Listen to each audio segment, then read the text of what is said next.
Sinajana has its first potential candidate running for vice mayor. The Guam Election Commission set the special election for March 9th. Village Mayor Robert Hoffman picked up a candidate packet last Friday for himself and for his potential vice mayor candidate, Karl Sotto. We said, who would be best in talking with the staff, talking with the family, and Karl Sotto's name came up time and time again. He's a wonderful man here, lives in our community. Sotto is currently the Bureau of Women's Affairs Program Coordinator. Hoffman says Sotto is also the music director at the village church. So when Hoffman asked if Sotto could run with him as vice mayor, Sotto accepted the offer.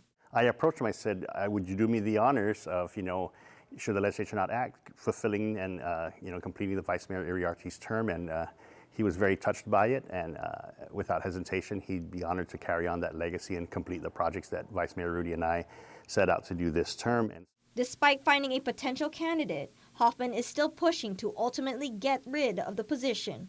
Guam law currently requires the GEC to hold a special election now that it's vacant. The mayor appeared before the legislature recently supporting proposed legislation to abolish the vice mayor position, contending the village's population has changed throughout the years, adding the position is no longer necessary. After the war, Sinajana was a huge village. Sinajana encompassed all the way down to Pago Bay area, MTM, portions of Ganya Heights. It was a huge area.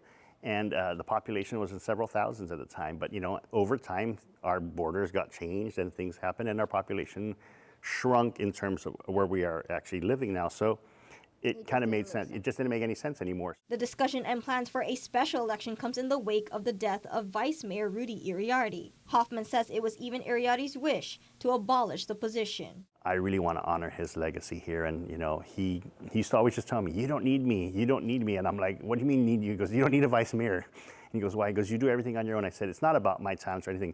But he understood about the fiscal responsibility of it. He goes, you know what, after this, use the money for the village projects, use the money for all the other things that we're doing here to make this community thrive. Sotto agrees with ultimately doing away with the position. Sotto using this opportunity, however, to launch his political career. While the bill to abolish the vice mayor job did not make this month's session agenda, Mayor Hoffman hopes the legislature will get to it soon before more candidates pick up packets and decide to run. It is a requirement. You have to get like hundreds of signatures. You got to kind of do a lot of this work, and we don't want is for people to do all that and then get shut down either. So if the legislature can quickly act and move on this end here, seeing just the facts laid out as they are, we appreciate it.